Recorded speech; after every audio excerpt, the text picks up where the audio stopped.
What is up, everyone? Welcome back after yesterday's kind of snafu with our live stream. We are going to get into some fun motion library stuff today. Happy you can join us. So what I was thinking is basically what we're going to do today is kind of run through the motion library, see if we can find some cool assets. We're going to be playing around with Maya. We're going to be playing around with a little Cinema 4D. And then so we're just going to get into it and just kind of play around and see what we can make. We're going to try and do these live streams a little bit more. We want to just kind of show you guys our creative process and just have some fun and answer questions. So we're going to try and be doing this every other week, every other Wednesday. And so, yeah, come and join us. Should be a regular thing. We're going to do interviews with people, some mocap people in the community and stuff, and we're just going to go through, use the software, and just kind of have some fun with it all. So that being said, let's get into it. Let's actually make some cool stuff. As I said, we're going to be using Maya and Cinema 4D. I am a Cinema 4D person originally, but I've really come to appreciate Maya for all of its rigging ability, and just it's really set up for better, for rigging. That is animation, rigging, say what you will about Maya, but it is amazing at those things, and so it makes it really easy to use motion library and mocap assets and rig them up to your character and everything. So we're going to go through that process. And then we're going to jump in and do a Cinema 4D only process at the end. Okay, so here we are. We're in, Maya 2020.1. In the latest version, so this is the latest version of Maya, and in this version, Rokoko is natively built in to this version of Maya. So if you go to Windows and you go to all the editors and plugins and everything, and you go to animation editors, we are right here, and we got our little green "We're new" thingy on here, and if you click this, I've already got it opened up down here, you will get to the motion library. And I actually already had it open, so I might have screwed it up a little bit.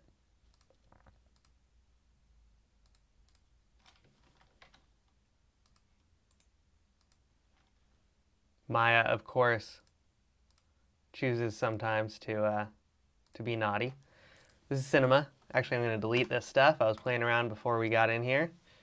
Get us a nice, clean, new project here. Okay.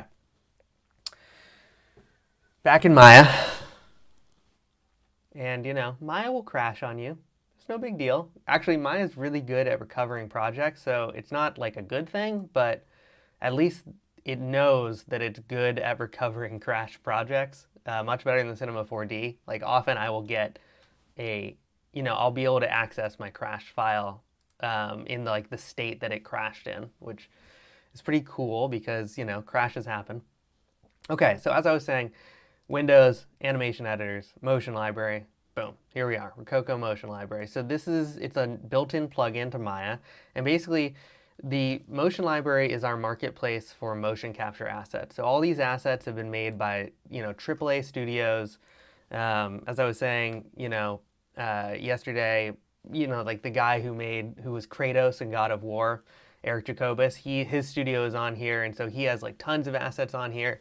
And it's weirdly, I think working in mocap and with mocap, you start to realize how important acting is, and physical acting. It's really a skill.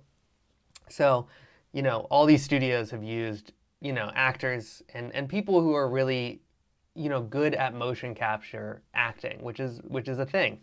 So a lot of the assets on here are really high quality, and a lot of them are kind of unique, and there's a lot of different versions of stuff. So, if we want, we're gonna grab a running asset, and I've already actually scouted one out. But if we were to just type in run, we get like 8 million runs here. 10 pages plus of just running. And these are like really expressive. And, again, I was a Cinema 4D person. God love Mixamo. It's still great, it's still there. But at this point, I feel like I can recognize animations from Mixamo, so it's really nice to have a little bit of variety. So what I was kind of thinking for this one, the first thing that we're going to make, and we're actually going to use Cinema 4D to render this, but we're going to rig this in Maya, is we're just going to make like an astronaut who's running in place, and then we're going to bring it into Cinema 4D and render it with like a cool little moon thing underneath them. Always good to kind of think about what you're doing before you jump into it. You know, try and block it out, try and figure it out a little bit. So I've already thought this through a little bit, and we want to grab a asset of somebody running, which is like a run cycle. So something like this. And actually, if we go to Motec Entertainment, and you can organize by publisher, by categories you see up here. We just clicked into this asset. Ooh, a little joyful. This is not bad, but I want something a little bit more intense. So I'm going to go to Motec Entertainment's page here.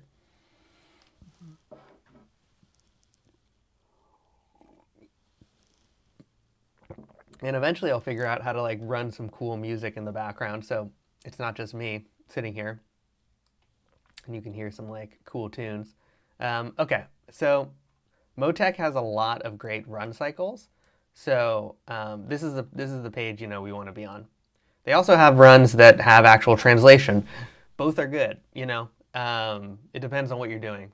I like to have runs with translation when I'm like bashing through a wall or something dynamic. Usually because it's harder to fake, keyframing that motion afterwards for like a run cycle that's in place. So translation is good. In this case, we don't want translation. We just want straight up running in place. So these are all good. I think the one I wanted, joyful run slow. Yeah, I really like this. There's a lot, and I love this. This one's really good too. Sad run. It's hard to find, angry run. Look, oh, this guy's got like a gun. Running after like a car or something that would be good for. Okay. Oh, this is really sad. Prideful. The one that I actually like though is this joyful run slow. So, joyful run slow, here it is. How would we go about getting this? So, this one is $3. And basically the way it works with Motion Library is I've already set up my wallet and everything, and I've added a bunch of funds. But what you will do is you'll go to add to cart, and then it'll just kind of pop it in your cart right here. Set up all this stuff on the back end. It takes 5 seconds to log on to Rokoko.com. You just need an ID. It's all free. We have subscription plans with other features, like face capture is like you have to get a subscription plan to use that. Some of our advanced features require subscription plans. And you get the support from our team and everything with that. But everything is free on the basic, and you can access the Motion Library for free. We have a ton of demo assets as well that are completely free on the Motion Library, and they're super awesome. So you can just come on and check it out and without spending any money. But for people who want that higher quality asset, this is the right place. Okay, so I've added to my cart. Go to my cart, confirm this order, check out. Thinking. I'm hearing, hey BBC, I'm hearing my mic volume keeps going up and down. That sucks.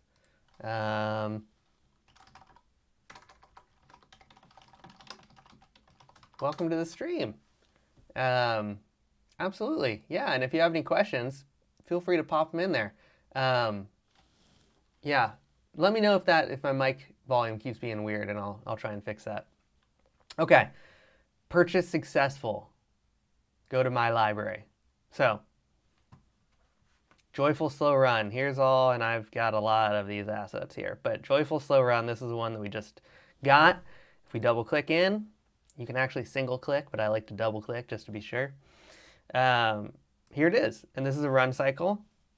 We're good to go.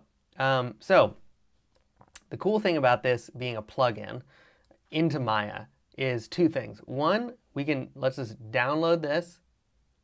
Oh, it's suddenly loud. Yeah. I'm going to try and speak. Actually, hold on right here. I'm going to lower this volume a little bit. Okay, there we go. I just lowered it a tad. Smiley. Okay. Right, so two cool things about this, guys. Academic HD, welcome. One is that we can download it directly into Maya. That's great. That would be amazing in and of itself. So I don't have to download it, like then go to my downloads folder. It does download it to my downloads folder, but I'm in Maya. I just want to see it. So boom, it adds it to my scene. Done. If I play it, look, there we go. Actually, there's three cool things that happen. So that thing number one is we can download it directly into Maya. Thing number two that's cool is if we're going to do a lot of work here in the old character IK. And so I should have gone here first, but basically, when you open up Maya, there's nothing in here. But when you download one of these assets directly from this plugin, it already gives you the rig right here ready to be retargeted, which is amazing. That is like, again, coming from Cinema 4D where there's no real rigging tools, we'll go through that process in like 30 minutes or whatever when we get there, it's fine. Again, I love Cinema 4D, they're all great. But the rigging is much better in Maya for this reason. This tool is built for retargeting, mocap animation from different size skeletons, and all of that is really complicated. So it's good that, that's what Maya is really good for in this process. And even if you're a Cinema 4D user, like I am most of the time, if you have access to Maya, I do all my rigging in Maya now. I still do it in Cinema 4D sometimes, but if I can, I try to do my rigging in Maya because it's just so much quicker because of this. Because when I download an asset, it's already rigged. So let me show you what that means. So let's bring in, this is like an astronaut guy. I rigged this guy on Mixamo, actually. It was just a mesh that I downloaded. You might recognize it from like Instagram. It's big. I generally don't screw with the sizes. You could try and like shrink this down. It's not necessary, and often it'll screw up mocap. So if you can, like there's some clipping here. This is not in the model. This is like you could fix this in Maya settings. I'm not going to. But I wouldn't mess with the size, even though, here's our asset down here and here's our guy up here. It won't matter. And you're more likely to screw things up, or I am at least, if I try to like change the size. So I'm not going to. Okay, but how do we retarget our animation that we have? Down here you can see our little guy pointing at him, but he's down there in the bottom of the screen. I think that's actually 80 frames long. And we want to retarget this animation to our fellow who was rigged with Mixamo. So how do I do that? Well, I go up to my character here, and I'm in my character human IK panel, which you can access with this little fellow right here. And I want to go to definition, add a new one. So now there's a new character here. You can rename these as well. I will rename it. This is Astro. So this is our Astro character. Now, if I can go through and kind of click on all these bones individually and basically like, assign a bone. This is really easy to rig, but I've actually already, because this is just a Mixamo rig, that it was a mesh that I sent to Mixamo and just rigged on there and downloaded a T-pose. I have a Mixamo preset already made. So you do it once and you never have to do it again. I just go down here, Mixamo template, and we get the check mark. This guy's all rigged. And because, when we downloaded our motion capture asset, it automatically made one of these profiles. All I had to do was change the source over to that character. And here we go. That's it. Like, that was it. And that was very quick. If you've done work with retargeting before, academic and BBC, you know that this part can be a nightmare all on its own. So that's really easy. I'm actually just going to extend the timeline out to make sure. Here, let's go to 150. Okay, yeah. Go to the last frame there, 88. So now when we play this back, it should be looping except for the first frame, which is always a T-pose, which I also love. So we'll clip that in Cinema. Because the first pose for rigging, or like you want to take it to Marvelous Designer or something, a T-pose is always great to have on frame 1. Okay, so there we go. So the last thing I do before I would export this is I would go, and this is a reference right now. So my astronaut character, it's not, the animation isn't actually baked into the skeleton. If I want to do that, I just click up at this blue button here, bake to skeleton. Boom. Now it's actually recorded to that FBX. And I can export this to Cinema. So let's do that. So the way that I export it, and we might see a crash right here because this happens. Let's save, first of all. You can see my sweet folder organization. So good. I save and edit. We're going to call this LiveStream Astro Run. Boom. Okay. Now, if we get a crash, again, you'll see this in action. I don't know. Sometimes I get crashes with Maya, especially when I do this. Export selection. Boom. Fatal error. Yeah, that'll happen. So, I'm just going to open it back up. And I get that when I'm exporting FBXs from Maya sometimes. I don't know why. It's not a Rokoko thing. It's just a Maya thing.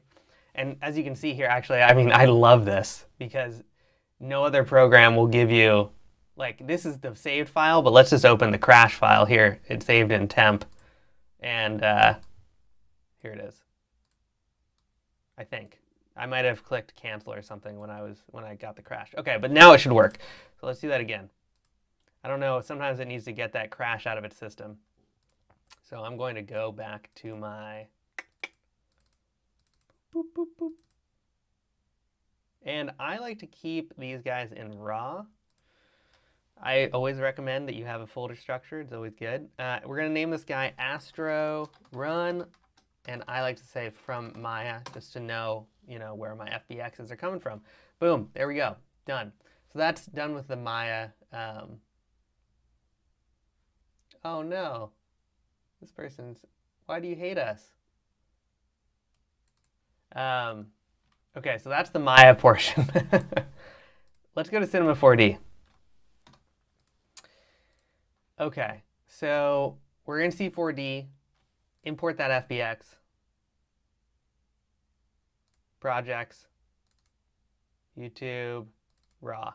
And here's our Astro Run from Maya. So let's import that guy. And there we go.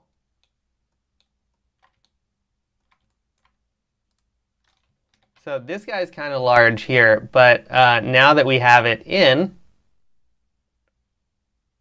and he's running a little bit slower just because you can see my timeline, just because I got a couple things running on my machine right now. But there it is. So first things first, let's shrink this guy down to a more manageable size. I always like to just put out a cube for reference. I'm going to hit Alt-G, nest it in a null, call this Astro Runner. And then if I go to chord and I do like, I don't know, what is it? 0.1, 0.1, 0.1. He could be a little bit bigger than that. Let's go 0.2, 0.2, 0.2. That's how I resize things. It's really hard to resize mocap. Again, if you guys have played with this stuff, you know that resizing things that are rigged often doesn't work. Like if I just hit T for scale and I start doing this, like scaling it up, that's not right, obviously. Undo that. So you have to go into chord. Yeah, I save every 2 minutes because of random crashes in different docs. Academic HD, yes. Crashes happen. At least in Maya, you can get the crash file really quickly. In Cinema 4D, you better save. And that's a good point. Let's save this. Edit. LiveStream Astro Run. But this is going to be a C4D document. Let's call it C4D. Boom. Okay, now we're saved. Delete this cube. Okay, so now we have an asset, and we need to make this a looping asset. So there's a couple things we're going to do just to prep that. So first things first, if you go to your null, and you can do this two ways. I could either go to the joint system, or I could go to the whole null. Let's go to the joint system and do it here. I'm going to use motion clips to kind of clip this and loop it. So if I go to add motion clip, I don't want to remove included animation. I want to keep the animation. Hit OK. Pop a little excuse me, motion clip right here. And now if I go to open in TL, this is our clip. So I can like move this, see, and it'll actually shift it. So there's a couple things that we want to do here. We want to clip off that first, because we want this to be looping. We don't want this T-pose. So we got to clip that frame, and then we got to loop the rest of it. So how are we going to do that? If you hold down Alt and the right mouse button, and you kind of go left and right, you can zoom in. And so I'm going to zoom into that first frame that we need to clip. Right-click on this motion clip, cut connect.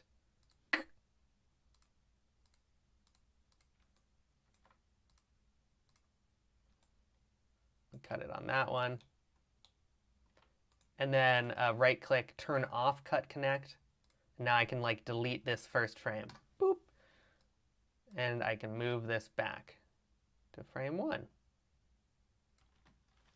Okay. So now it's playing. Boop. We might have to kill something on the other side too. But let's try and loop it and see how this looks. So the way to loop this, is I will basically resize this a little bit. I'll basically just click on the motion clip, and then down here in you can see this loops pops up. So let's 15 loops.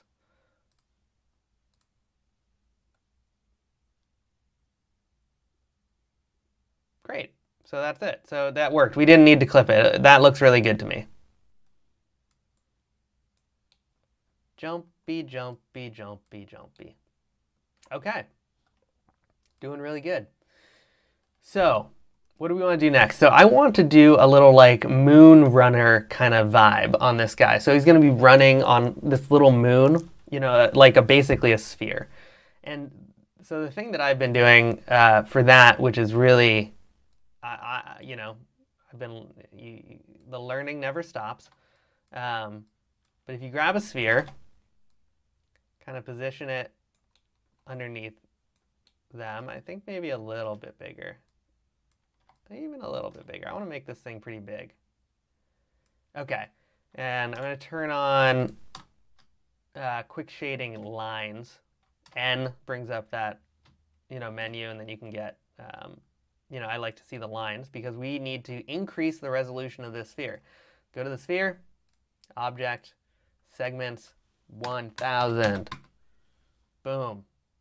So now that we have so many segments on this, we can make really cool displacements.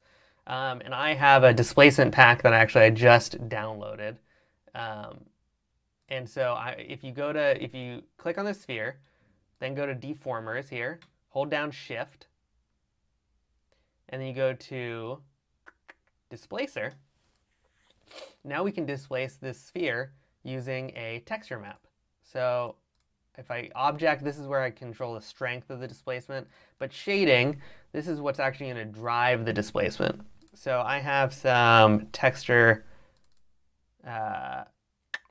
elevation maps here. And, oh, you know what? You can go to the NASA website, and you can actually download like proper moon maps. I'm not going to do that this time.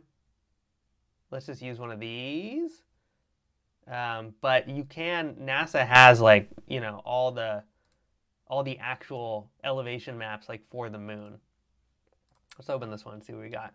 So you can make a very moon-like surface. NASA actually provides elevation maps of like a lot of the different planets. I think Pluto's and non-gaseous planets have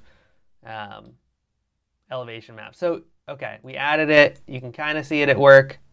Not really. I want to increase this height. Oh yeah, there we go. So that's looking a little bit more moony. Cool. So you know what? This is actually like too big now. I'm going to shrink it, move it up.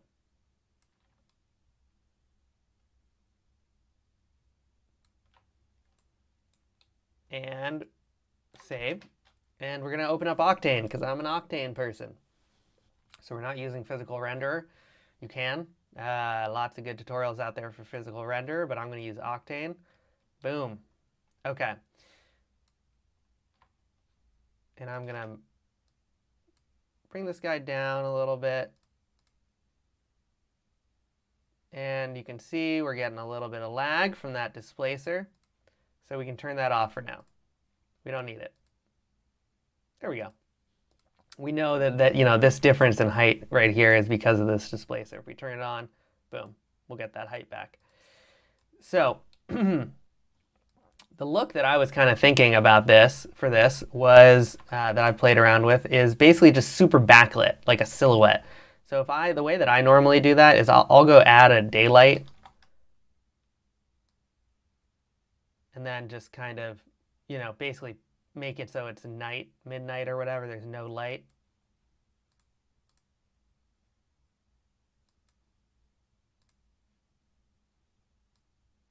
And then I'm just going to add a big old light, 90 degrees, and then make this huge, and then send it back. Oh, looking cool already. Especially, so actually I like that with the white. You know, we could like, oof, I wasn't even thinking that we'd keep the light, and I was thinking that we would, you know, turn off the visibility. And you can actually zoom in Octane, which is pretty cool, and get something like that. Let's turn that light back on and maybe, wow. So that is like a super styly look that actually looks pretty cool. We'll go with what I was originally planning on doing. Reset to default, which is to turn this camera visibility off. And then I always like to make it a Fresnel light as well. So I just go to main and click Fresnel. That's Fresnel. Basically softens the light. As you can see, like way less intense than it was a second ago. Middle mouse button to get this, you know, quad view, because I want to move the light a little bit closer. And like that. Yeah, that looks pretty good. I'm going to increase the power of this light, and that's looking pretty cool. Actually, I'm going to bring this light way down so we don't have as much spill on the front of the cube. So now if we turn on that displacer, let's see what, yeah, so come on. That looks cool. I like it. That looks awesome. Yeah, that looks really cool. Silhouettes are so great. They're so cheap, you know, they're very inexpensive to get a cool look, and like there's one light, so this is rendering really quickly, even if I turn up the samples. Okay, so we have this little, you know, look, and the last thing that I would do to this is basically rotate our sphere. I want to add a camera, so we can come back to this spot. And if we, let's see, our sphere, I think we want to, it's the x-axis we're going to want to be rotating it on. Wait, which way is that? Let's see.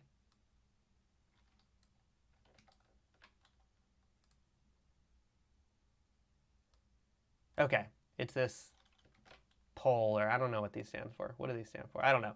But basically, these are, we're going to keyframe these. So hold down Control, click, and then go to the end of our animation. Let's make this whole thing 300 frames. We don't need all this.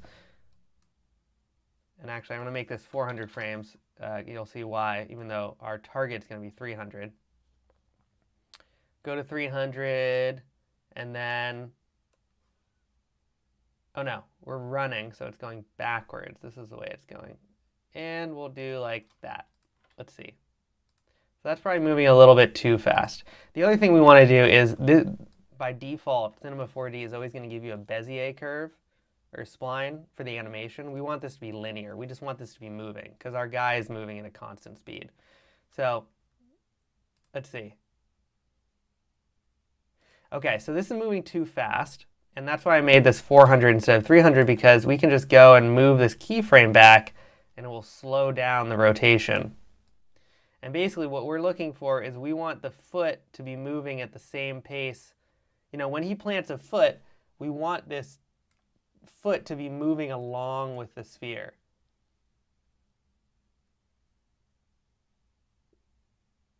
So we want, you know, him to be pushing off, and it's still a little bit fast. So I'm going to make this 500. And you could like change the amount of rotation instead of doing it. I just like doing it this way because I can kind of dynamically just move these keyframes and then it'll give me like a different speed. There you go. So that's tracking. Boom, foot is planted and pushes off. Okay, so I think the only, you know, this is basically like done. I think we could zoom out a little bit and we could move our little Astro runner down. And there we go. So I'll render this out, you know, and we'll tack it on to the end of this. But for now, that's kind of it. That you know, there we go. We're done for that one. Maya, Rokoko, Makayo. Oh, thank you, BBC. Looks super cool. Yeah, right? It's so easy. You know, and you can also set this up in Arnold and Maya. You know, silhouettes work anywhere. You could use it in Unreal, Blender. Doesn't matter. You know, one light usually means rendering is way faster. You know, let's crank the samples on this. Let's turn it to path tracing. Make it, you know, 1000. Clamp the GI clamp at 1. David RU style. These are the settings he uses, which he's a boss. He knows what he's doing. But toggle the info. Like this is rendering really fast. And that's because there's only one light source for this thing to deal with.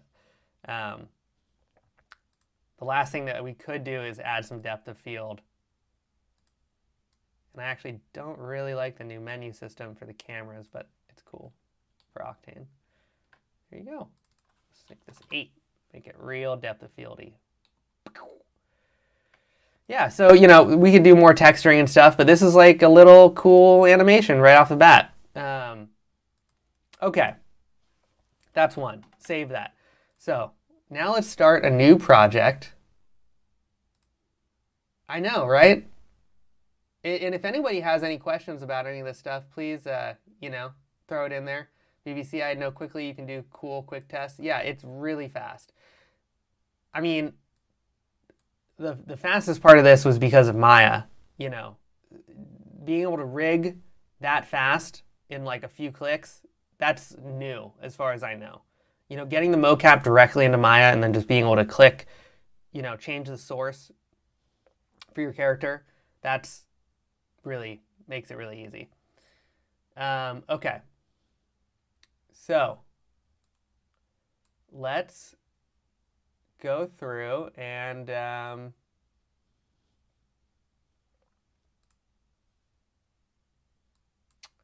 looks like my video has paused. Okay, sorry. I was paused there for a second. Okay, so let's start. You save this. New project.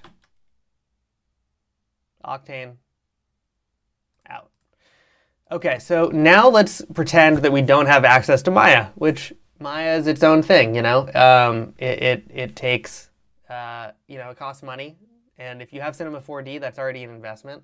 So, you know, Maya is not available to everyone. If you have access, I would use that method that we just did, even if you're in Cinema 4D. If you don't have access to Maya, we can do this all in Cinema, which is fine. And the way we're going to do that is through, we're going to actually get the asset from Rokoko Studio this time instead. So one way to get those assets and access the motion library. Academic is asking, how often are you guys updating the library? Yeah, it is definitely a big time saver.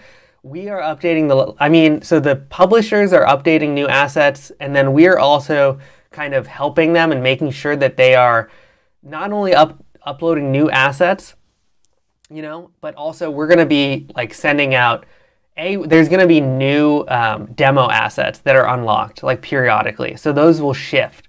So there'll be free assets that will like be newly cycled in.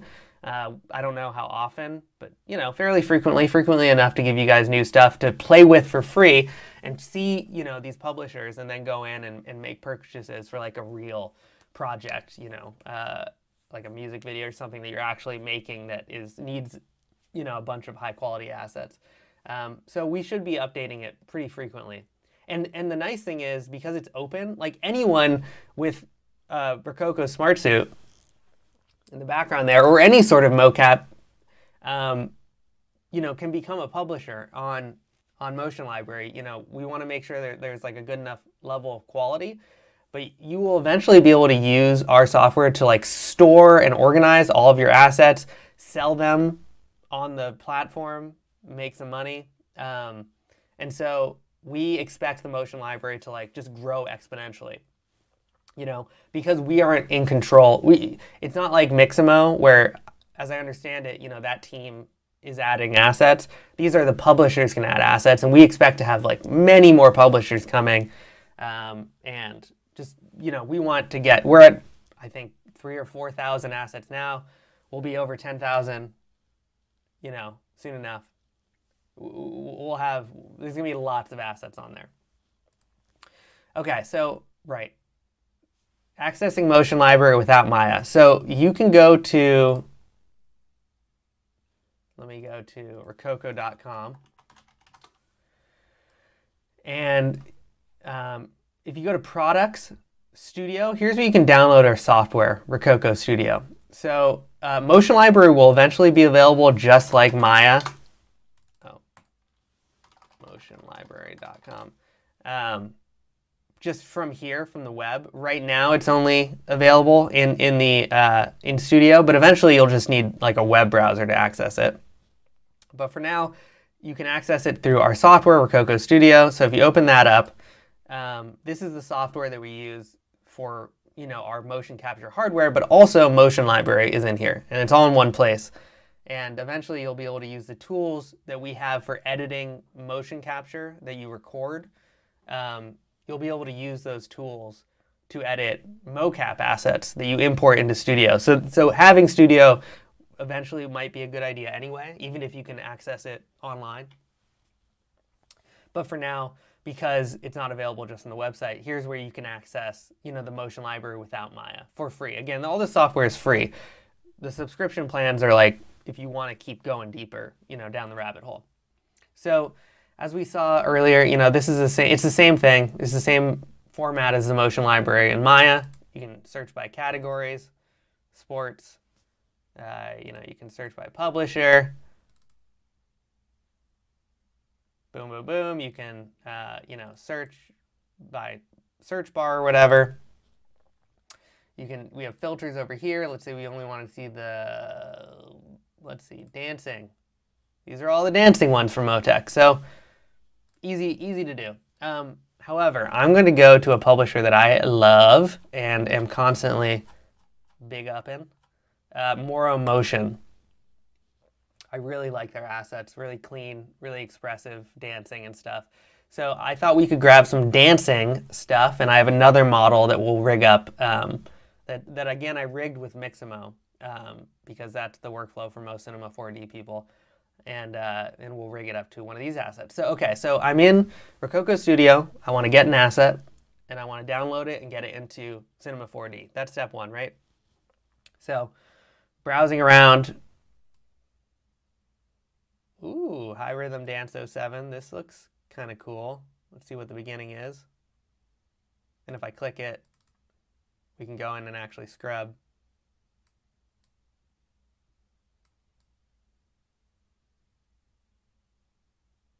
Ooh.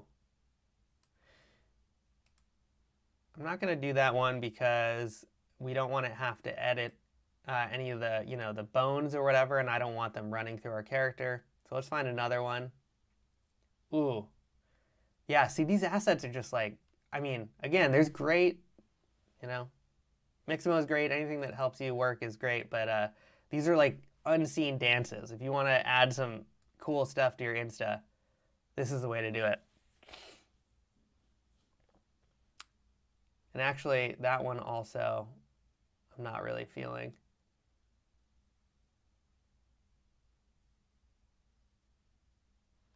How about... Ooh, yeah. Okay, especially with the model that I have that I want to do this with, this one's going to be great. Okay, so this one's awesome.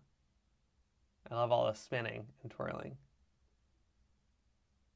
Yeah, that's really cool. Okay, so kind of the same way, we're going to grab this asset. And again, I'm running a lot of internet stuff, so I've gotten errors before because I'm streaming and things. But in theory, it just works the same way. You just go, add it to your cart, go up to your cart, confirm the order, check out. Thinking.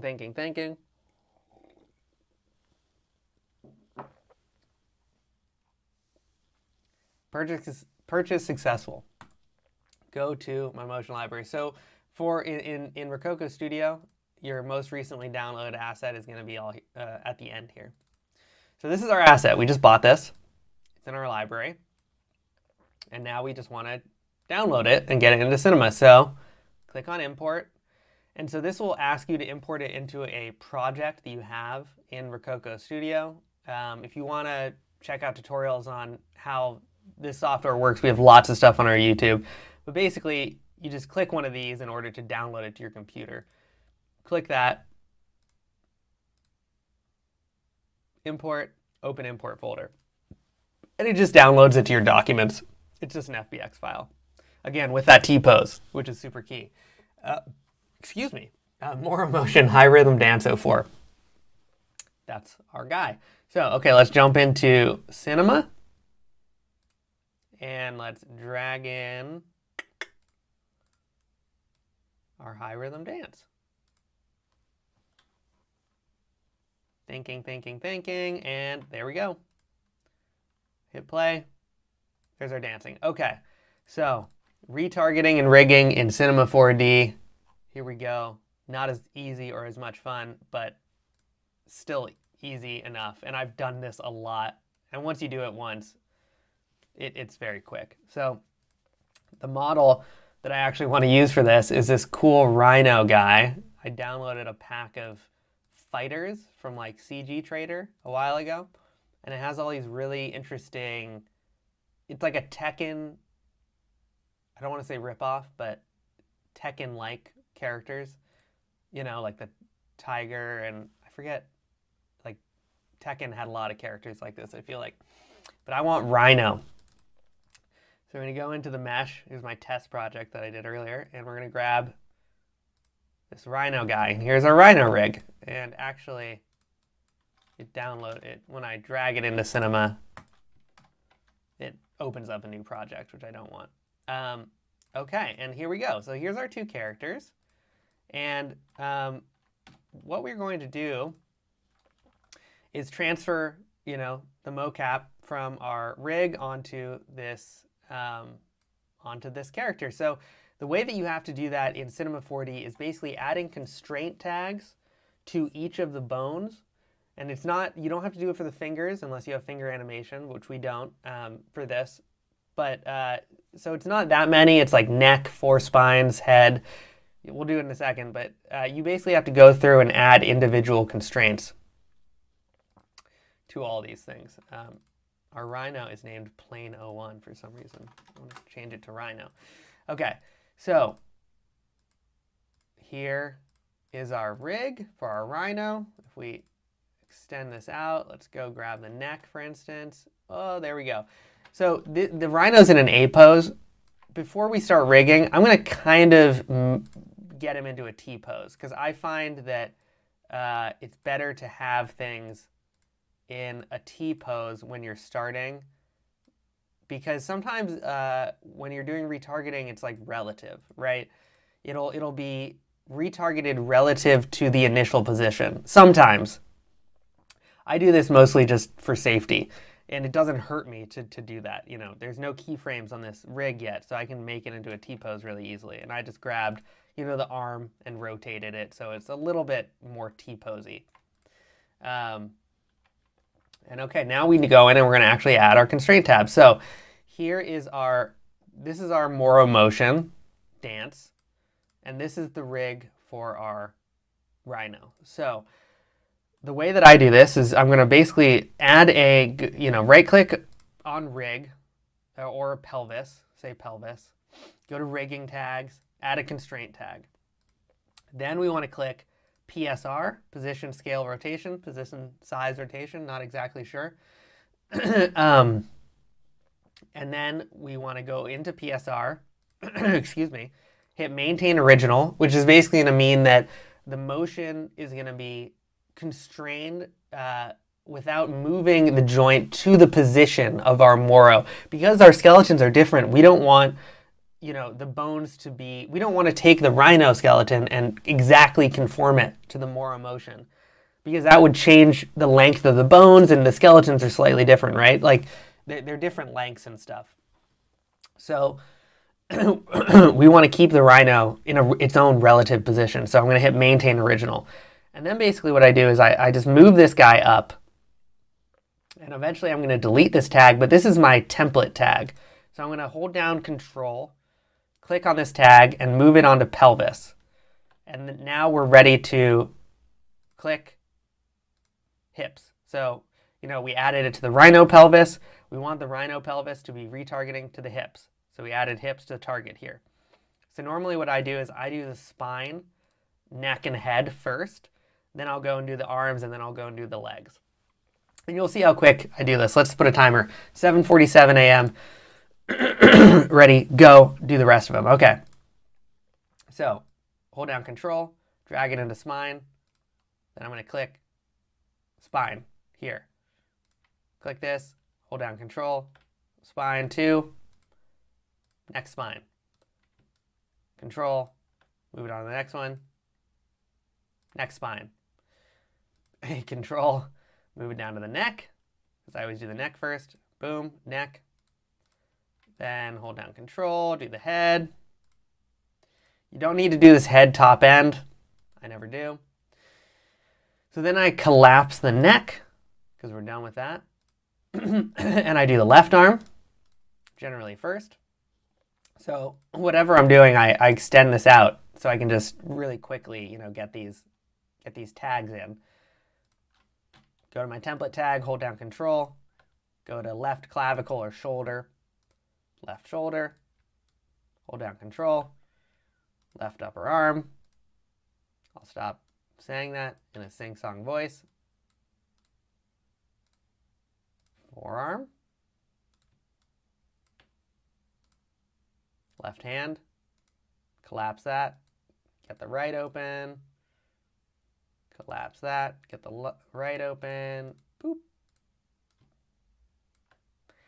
And, you know, if anyone has a better way to do this, I am all ears. I don't know of a better way to do this. I don't think a better way to do this exists. And I have looked. The retarget tag is really useful, but you can only use it for skeletons that are exactly the same. So we can use it to add new animations to this guy once we've rigged this, and I'll show you how to do that, but you can't just automatically, you know, do it. Hey, Aris. Excuse me. I'm sorry for the coughing. How do I disable automatic? Is it in advanced properties?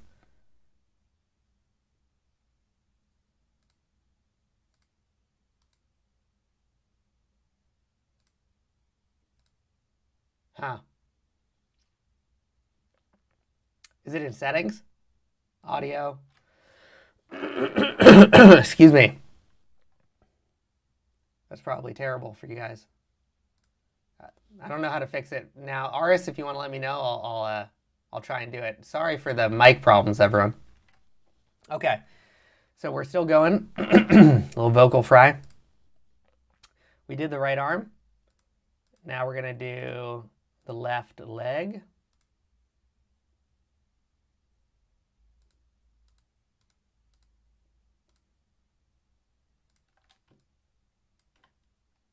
left thigh, left up leg, left calf, left leg,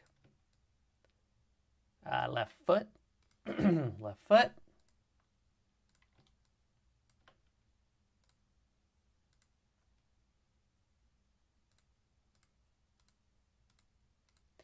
and do the same thing for the right. And we're almost done. So I'm going to subtract time from my race that I did with myself because I was talking about other stuff. This honestly usually takes me, you know, two minutes. I've timed it, which is not that great of a sacrifice. Okay, so that's everyone. So that's our entire rig. So now if we delete this one on our root here, and we click play, moment of truth. There we go. We got our rig dancing. And yeah, it looks really good. Oh, that's what I wanted right there. Let's increase the our frames here. Let's do it even, excuse me, 240.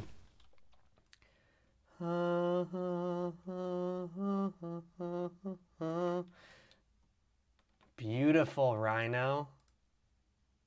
Let's change that back to 30. Okay, I like this guy. So I'm going to go grab the texture for this.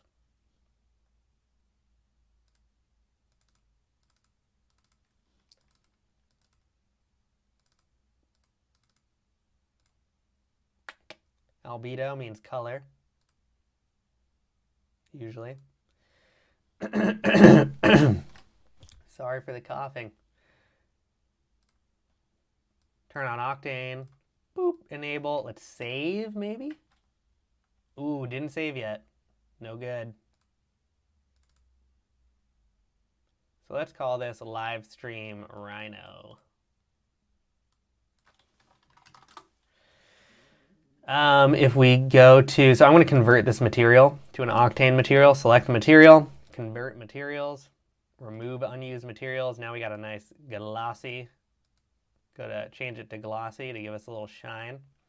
If we go into the node editor, there are a couple more texture maps. Copy, paste this image texture. The thing that really makes textures awesome in my mind is roughness maps. I'm going to cough and lower the volume. Okay,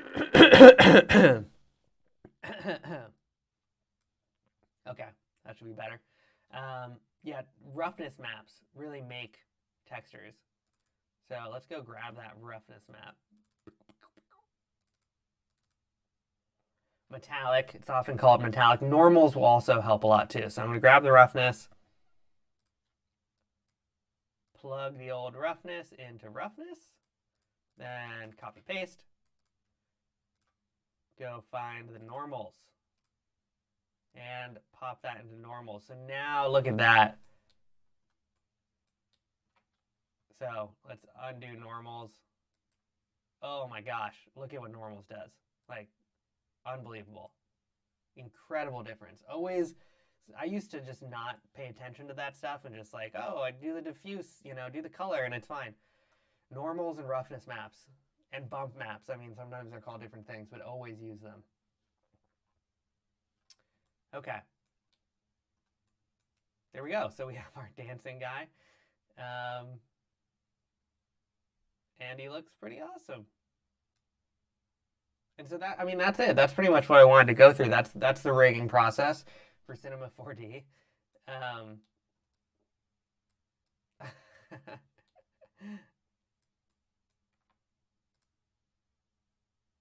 And yeah, I mean, that's pretty much it. If you guys have any questions, I'd be happy to answer any questions that you might have about rigging, Cinema 4D, Maya, Rokoko Motion Library in general. You know, I'm gonna kind of set this up for a nice render, but if you guys have any questions, now's the time. I'm probably gonna sign off in about 5 minutes. And Aris, well, I'll look this up immediately after, but how to disable automatic volume or whatever. because it sounds like it's been going in and out, which is a bummer. So let's set this guy up for a little Rendy. So the way I usually, I mean, there's a lot of different ways to do this in Octane. Again, I mean, I think it's really worth it to invest. Look, there's a lot of different parts of 3D and CG. You know, I'm really a dynamics person. That's like my bread and that's what I love to play with, dynamics. And that means that I'm not a lighting person and I'm not a texturing person. So I keep my eyes peeled for sales on Octane stuff. I'm using OBS, Andre.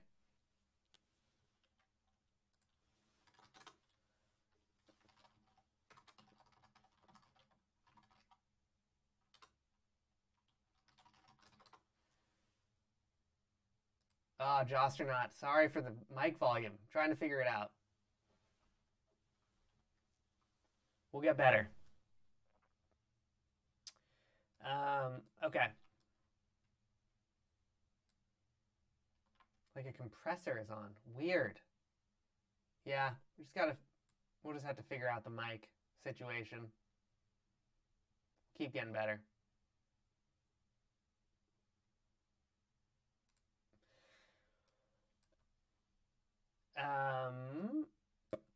Yeah, but as I was saying, I'm not a lighting person. So I have, if you pay attention to there's always sales from these, companies that make preset packs for studio lighting and stuff. So I keep my eyes open for those, and I tend to use those a lot. We can make something on our own, but it probably won't be as clean. I'm gonna go and drag in this clean studio, and actually it'll open up a new thing, and I'll basically copy this, go back to our fighter, or no, go back to our LiveStream Rhino, paste it, and then sometimes these things need to be saved again. So I'm going to save this as VO2. And then I'm going to shrink down our Rhino, put in a null, Alt-G. That's the rig and the Rhino. Name it Rhino. Use that chord, object this way to shrink it because, scaling it is weird. 0.1, 0.1, 0.1. Oh yeah, so it's gonna be weird. And sometimes this happens, I don't know. We might have to scale up our studio instead. So we can do that instead.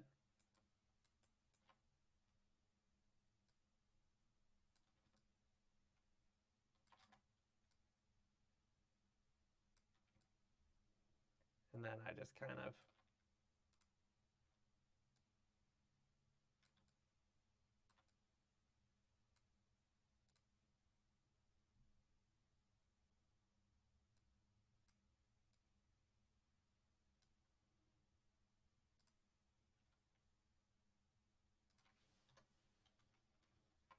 delete the placeholder. Brave Monk, peace. Hopefully you found this helpful. Ooh, I love this. There we go. Looking great. I love this voguing ballet Rhino.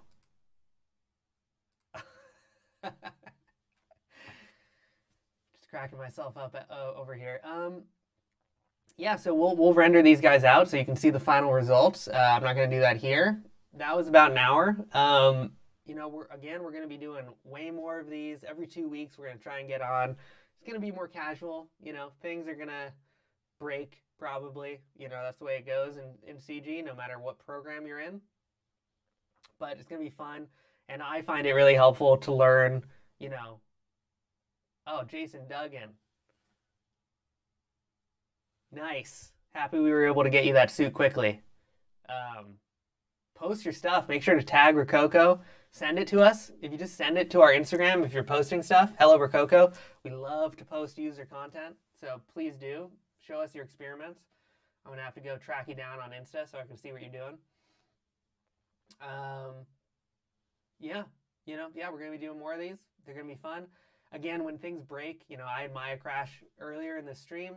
I always think it's really helpful to see people work through those problems, because having a tutorial where everything goes right sometimes is not the most helpful thing in the world, because you want to see things go wrong, because you want to see how how people go about fixing them. That's where, I think a lot of the helpful stuff comes from those moments where they're like, oh, I got to reset position here, or whatever it is. So it can be messy, but we hope that you guys like them. And, stay tuned. We'll be announcing them on Instagram, but pretty much every 2 weeks on Wednesdays. I know it's a Thursday because we had some streaming problems yesterday, but yeah, should be good. Thank you guys for all tuning in. Last questions, if you got them, and then I'm gonna hit it. Do we have a group forum? Brave Monk. We are working on getting our Rokoko Reddit up. We have a Facebook group, so you can go to the Facebook group, and then there is community information there and stuff like that. You can reach out to people.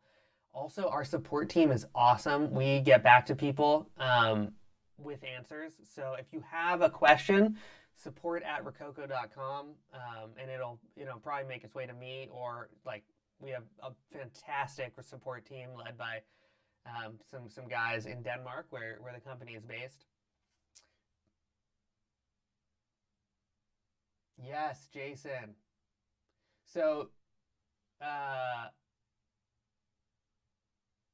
you could, we did that earlier in this live stream. There's also a lot of tutorials. Let me just go there because we're still live.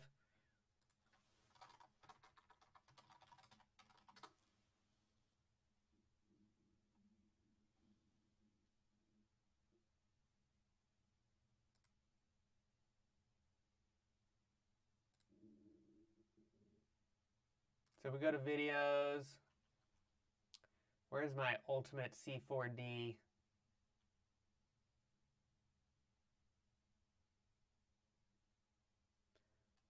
Maya, Rokoko Studio. Where is it? Just type in Cinema 4D.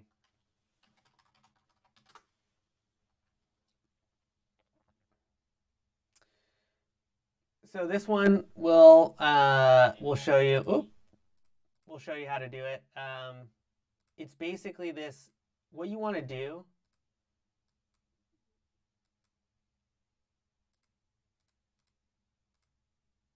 Yeah. So you want to follow this process, basically, of the constraint tags.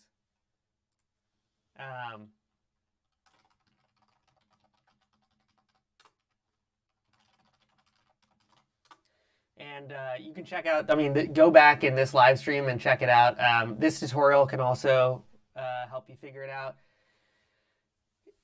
Cinema 4D is not super set up for retargeting. So this process is a bit clunky, but also what I do is I'll take a character, I'll do this process, and when you are, when you're actually making motion capture using the suit, what I'll do is I'll go in and let's go into my,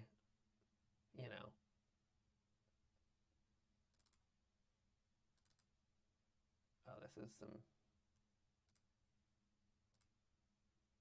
So the question was basically, how do you get, animations onto in Cinema 4D?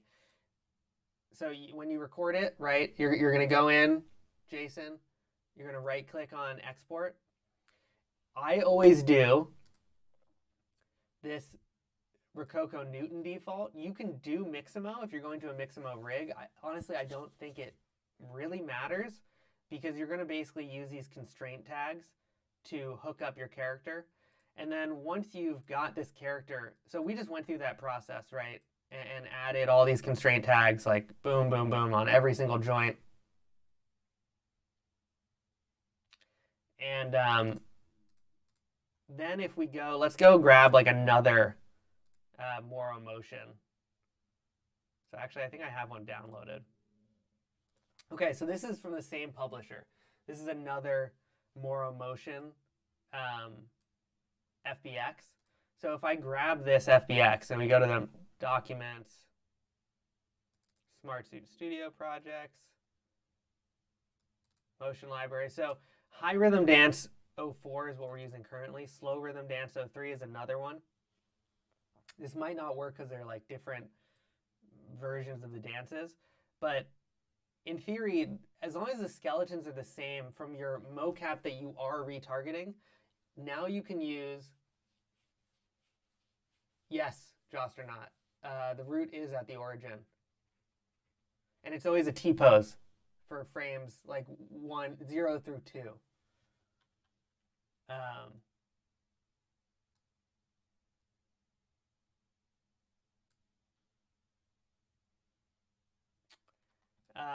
But yeah, as long as it's the same type of animation, so like this is, you know, high, what is it? High fast dance, and this one was our slow dance.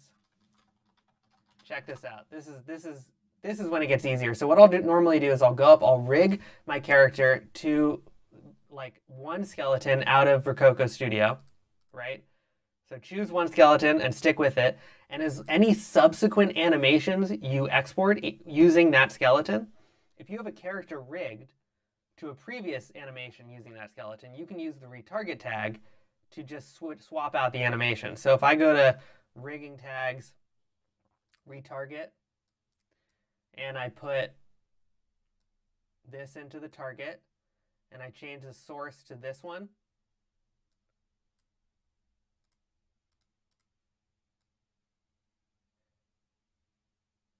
okay, so it's not doing it yet. Oh, yes, it is. So what you actually also have to do is go into basic and just change this from expression to like dynamics or animation. So I don't know if you guys can see what just happened there, but this is a new animation that I added in second. So I didn't have to do that whole, process of adding the constraint tags. Now, because the two motion capture animations are made with the same skeleton, I can just switch between them. So here's the one with the spinning, right? And there's one behind it. This one back here is another one. If I just click enable on this retarget, now it's doing that one. And I can just add new ones again and again and again.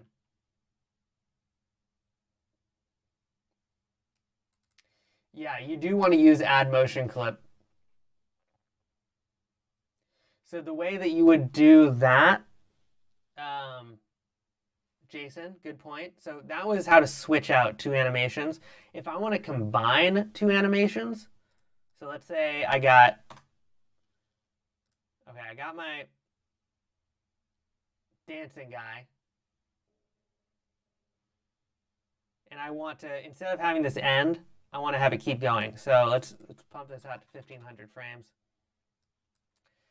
I would add a motion clip to my hips here.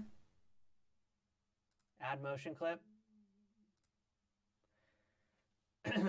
Click on the motion clip. Go to the tag. Open in TL.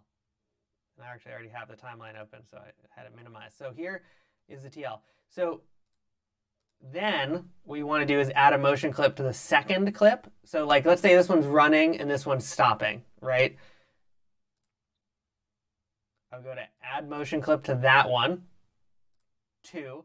And when I do that, see this second clip pops up here in the timeline. And again, you can access the timeline by going to the, open in TL. And now I can just drag this one over, and it's in basically this first animation. So if I just move these over, it'll kind of slowly mix them together. And see, as you can see here, like it's getting kind of dragged over. And so you might have to create like a pivot point. What I do for that, here, let's first of all, if I go to this, I want to get rid of, I just want to have the dancing continue. So let's right click here, cut connect, cut that, turn off cut connect, delete this one. I also want to kill the ending here from that T-pose. I don't want that. I just wanted to go from dancing to dancing. Right click, cut connect. It's also in functions or something up here. Cut connect. Cut this. I just right click, cut connect. This is not a particularly good system. Mix these. Joop.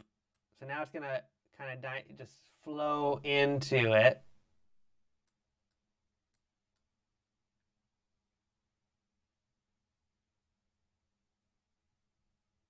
And what I can do if I want them to, again, he's sliding to that new position because it's going from one skeleton to the other. If I click on this and I go to advanced and I hit create pivot, basically what it does is it adds this pivot point here, and now I can move this pivot to the end point of my other animation so it won't move. So now, you know, there's like a little, you know, we could refine this, but now it's blending the two animations together. And now we have a really long dance. So right here, you can see going, and now blending into the new one. And now we're in the second animation. And the thing that it took me a while, Jason, to figure out on these is like, it's just hard to,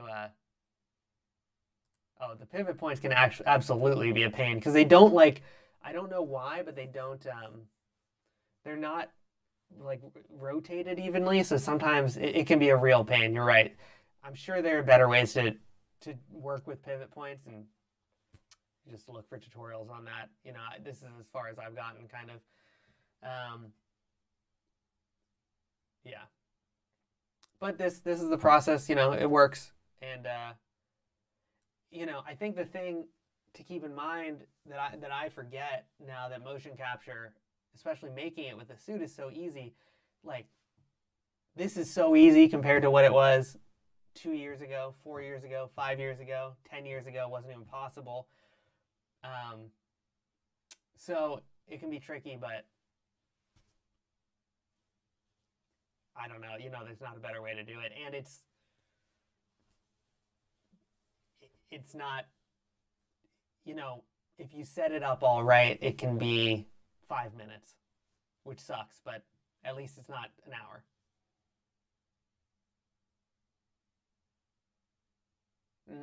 Joster not saying you can create a constraint to a null and translate it. Oh, that's a good way to do it. That's better, probably. Constraint to a null. Interesting. That's like parenting. I never do it that way. I would move the null, and that doesn't work. Huh. I'm not going to try that now because it'll probably break my system, but I think what Josternaut is saying is basically you can, you know, you would like make a null, and then instead of having this pivot, I don't know what that'll do, but if I go to rigging, constraint, PSR it, click the null. Oh man, that's Josternaut. No way.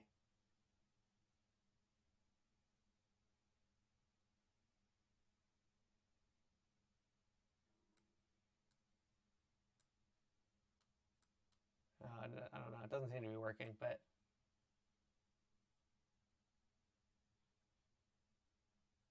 hips are not at the origin for the animation. Really? I think they normally are. I'll check that. And we'll try to implement that if it's not. There also might be a way in Rokoko Studio to center the hips, but frame 0 should be origin point but not after that. Issue is the hips are not at the origin for the animation when exported from Rokoko Studio. So you keep it null. Interesting. Huh.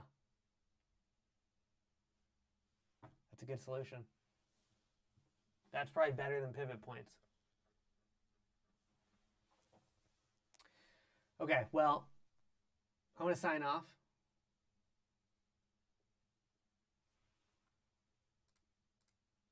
Oh.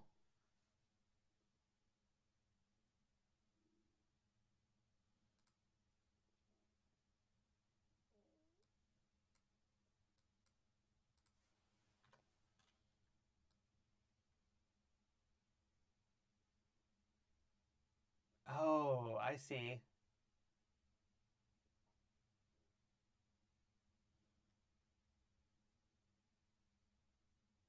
So you would want the root to the origin, but not at ground level, but not above ground level. Jostronaut, is that what you're saying?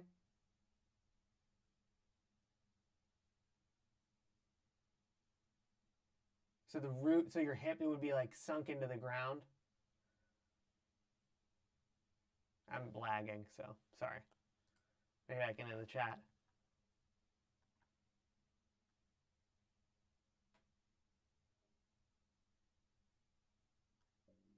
Yeah, that might be, we'll take a look at that. Maybe we could include that as an option. Because you're right, that's true. It's not at the, right, the root is not at the origin. Huh. I'll take that back to the team.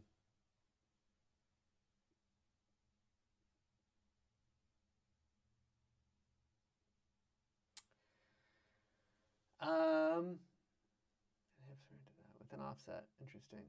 Okay. Well, I hate to sign off because we have kind of a good convo going. Jostronaut is saving the day because the C4D system is a little bit clunky. But I would look into anyone trying to fix this pivot problem, trying to play with constraining the hips. Yeah. You're welcome, Jostronaut. Thank you for all the advice from one Cinema 4D person to another. Jason, happy you enjoyed it. Oh, I like that depth of field on my camera. Yeah. I'm not, Andre. I'm using a lab, so I think I just set it up wrong. So I'll figure that out for next time. Okay. Goodbye, everyone. Thank you for joining us. This was awesome. Happy that we got it going. And 2 weeks from now, -1 day, Wednesday. Wednesdays we'll be doing these probably early until our quarantine situation ends. Ooh, send it to